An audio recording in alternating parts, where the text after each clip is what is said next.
नमस्कार दोस्तों। आज मैं आपको एक डरावनी कहानी सुनाने जा रही हूँ। यह कहानी एक गांव की है जहाँ रात में एक डरावना साया घूमता था। लोग कहते थे कि जिसने भी उसे देखा वह फिर कभी नहीं लौटा। तो चलिए शुरू करते हैं। यह कहानी है अजय की, जो एक पत्रकार था। उसे रहस्यमय जगहों पर जाने और उनके बारे में जानने का शौक था।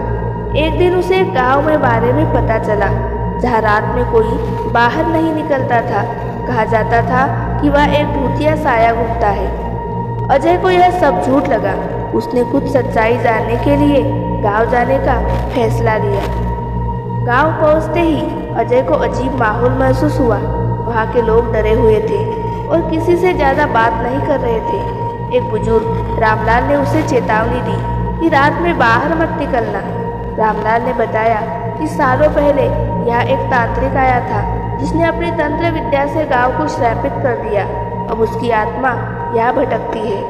अजय को यकीन नहीं हुआ और उसने रात में बाहर जाने की सोचा। रात के 12 बज रहे थे। अजय अपने कैमरे और टार्च के साथ गांव के बाहर के खंडहर में गया। वहां पहुंचते ही उसे ठंड महसूस होने लगी। अचानक उसकी टार्च झपकने लगी और उसे एक काली परछाई दिखी। कौन है वहाँ? अजय ने पूछा। कोई जवाब नहीं आया, लेकिन परछाई उसकी ओर बढ़ने लगी। अचानक टार्च बंद हो गई और चारों ओर घना अंधेरा छा गया।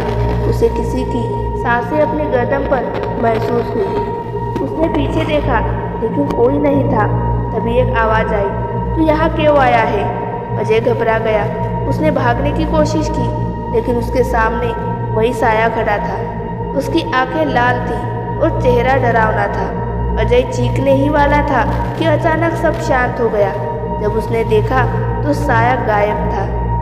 अजय भागते हुए गांव लौटा। उसने रामलाल के साया के बारे में पूछा।